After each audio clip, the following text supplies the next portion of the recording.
Guys, seringkali kita berbisnis terlalu sibuk siapin produk. Sampai lupa bisnis kita ini sebenarnya buat siapa. Lupa sengitnya persaingan yang mematikan. Kerja keras menyiasati hal ini janganlah sendiri. Melalui paparan fakta hasil riset ini, saya siap menemani. Saya kemas dalam judul Terobosan Ide Bisnis dan Peluang Usaha Terkini, Tahan Persaingan dan Disrupsi.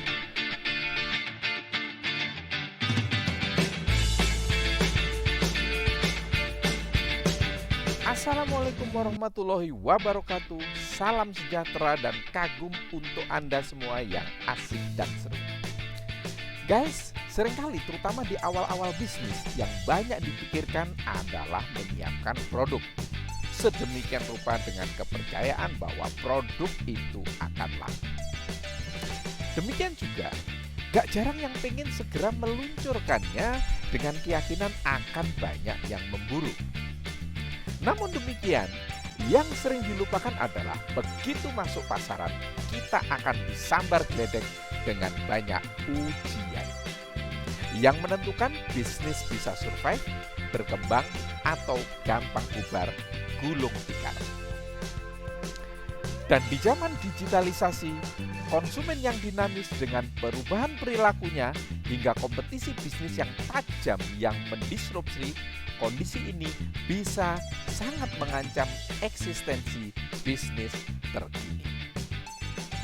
Mencermati hal itu, berdasar pengalaman bertahun-tahun dalam pendampingan, serta terinspirasi dari riset maupun pemaparan blog HubSpot USA maupun dari Harvard Business Review, maka saya hadirkan konten ini untuk menemani pemikiran, keputusan-keputusan dalam perjuangan bisnis Anda biar asik dan seru. Yuk langsung saja kita simak beberapa terobosan, ide bisnis, peluang usaha terkini, tahan persaingan dan tahan disrupsi. Terobosan yang pertama, jangan cuma finding customer, tapi getting found by customer. Sangat penting untuk mendapatkan customer sudah bukan rahasia. Tanpa customer, bisnis gak berarti apa-apa. Gak bisa disebut bisnis alias percuma, guys. Percuma. Menemukan customer rupanya menjadi masalah penting. Gak cuma bagi usaha kecil, tapi usaha-usaha besar sangat serius memperhatikan hal itu. Seperti yang pernah saya ungkap di konten sebelumnya bahwa 49% perusahaan melaporkan bahwa akuisisi customer adalah tujuan pemasaran utama para manajer. Kemudian selama 6 tahun terakhir, biaya perusahaan untuk kejar-kejar pelanggan alias akuisisi pelanggan telah meningkat hampir 60%. Bagaimana dengan usaha kecil dengan modal minimum? Bagaimana juga dengan bertambahnya kesulitan mendapatkan customer oleh karena perubahan perilaku customer terkini yang sangat tercerahkan, sangat dimudahkan oleh kemajuan teknologi. Nah, kita tahu customer sekarang ini powerful sekali. Gak percaya? Coba jajal saja. Ambil produk yang Anda suka, coba jual di sosial media Anda. Mungkin gak ada yang secara frontal, verbal langsung bilang, kamu nih bener-bener lagi susah ya, jual-jual di sosial media atau nyampah. Enggak guys, tenang guys, enggak bakal ada secara frontal menyerang Anda. Paling-paling mereka diam, ogah nanya-nanya, malah takut dikejar-kejar Anda, malah terganggu jadinya. Peace guys, peace. Sah-sah saja kok jualan di mana saja, sah-sah saja. Tapi penting untuk punya cara elegan dalam jualan. Apalagi di sosial media yang merupakan media pertemanan. So, apa dong solusinya? Jangan cuma finding customer alias kejar-kejar dengan cara yang kini mungkin sudah gak bener. Tetapi mulai fokuskan dan perjuangkan untuk getting found by customer alias kitanya nih guys, kitanya yang ditemukan oleh customer. Mengapa demikian? Karena finding customer saja sudah gak cukup guys. Meski gak sulit menemukan mereka. Tetapi pertanyaannya adalah, apakah kita cukup dipercayai? Apakah kita jadi preferensi di zaman bejibunnya informasi hingga berlimpahnya produk dan layanan dan sengitnya persaingan?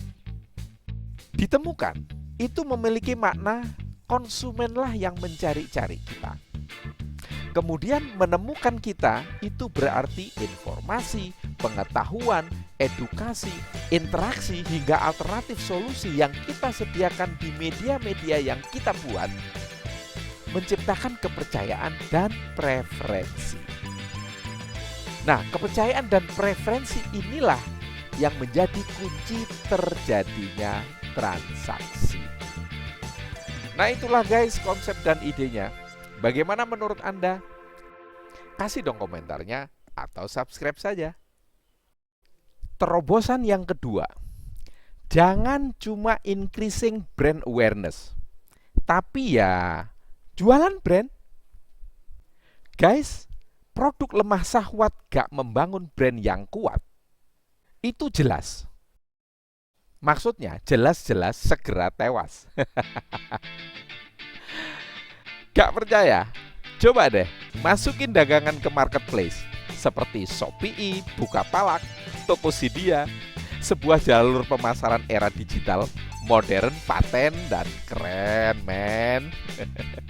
Tapi begitu konsumen pencet mode cheapest alias paling murah, jreng-jreng, produk dengan brand payah, jeger, langsung terlempar alias lengser. Beda dengan produk bermerek, diingat kuat, dipercaya, bahkan dibela.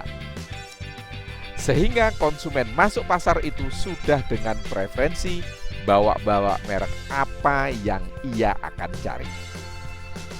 Masalahnya, Anda punya gak? Gak gampang loh membangun brand. Butuh waktu, tenaga, pikiran, bahkan biaya. So, apa dong idenya? Usul saya atau ide saya adalah jangan cuma increasing brand awareness, tapi ya jualan brand. Mungkin di antara Anda bertanya, bagaimana dengan bisnis yang merasa belum memiliki brand yang kuat, padahal produk sudah tersedia? Lebih jauh lagi, bagaimana dengan orang yang jangankan punya produk, sedangkan bisnis aja baru akan mulai? Alias, bagaimana orang yang baru mau memulai bisnis tapi gak punya produk? Apakah ada peluang berhasil lebih cepat? Tahan persaingan, gak gampang terdisrupsi. Siap bos, bagi Anda jawabannya harus ada. Yuk kita sama-sama cari inspirasinya di The Big Win dengan model bisnis PIN. Cek deskripsinya ya guys. Semoga konten tentang hal ini telah tersedia. Itulah guys 2 dari 4 terobosan ide bisnis dan peluang usaha terkini, tahan persaingan dan tahan disrupsi.